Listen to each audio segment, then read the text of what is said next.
One of the things I neglected to mention on the other one, the other open house or the open house tips video, are the importance of signs. You need to have directional signs pointing to your home. You need to make sure that you have a big open house sign in the front of your yard, and I suggest helium balloons attached to it so it really draws attention to it. If it didn't work, do another one. If that one doesn't work, do another one. Now, what are you gathering at each one of these? You're gathering first names and phone numbers of people that have been through the home. Do you think it might be worthwhile, if you haven't sold the house, to contact everyone that you have a first name and a phone number, and you say, you know what, I know you're through a couple weeks ago on an open house, the home is still available, would you like to, did you have any interest in, I'm over here on Elm Street, whatever it may be. So, but that's if it doesn't work. If it does work and you have an offer, what do? You have a contract made up, what do you do with the contract? Well, the one thing you're going to do is make sure everyone signs it, and you get a little deposit check of some kind, $5,000, $1,000, $2,000, as much money as you can comfortably ask for and expect to get. And that will vary. The other thing is you got to give the contract to someone. Who do you give it to? Well, do you have a mortgage broker? Yeah, you do. You think mortgage brokers work with title companies? Yeah, they do.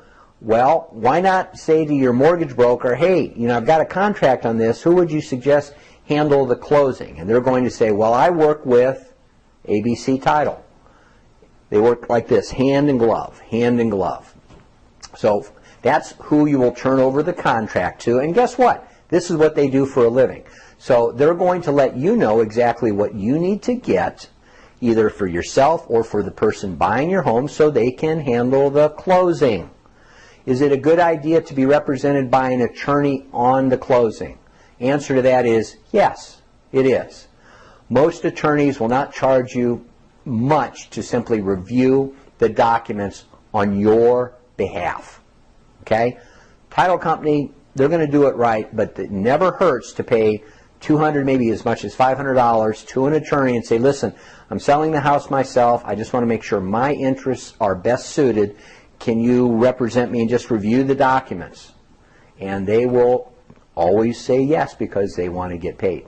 Now, how do you find a good real estate attorney? Well, let me ask you. You've got a mortgage broker, right? You also may have a realtor that you have gotten a referral to the mortgage broker or to the title company. These are professionals that deal with attorneys, real estate companies, mortgage brokers, title companies all the time. Ask a couple of them for referrals to a good real estate attorney. If that doesn't turn up anyone, go to your local real estate investment club.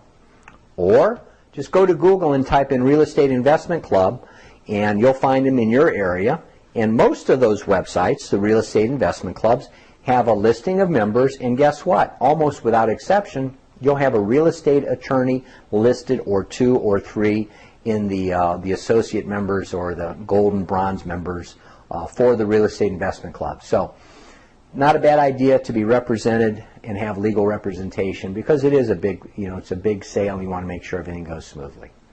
So that's the next tip. Next tip's coming up shortly, and I'll see you there.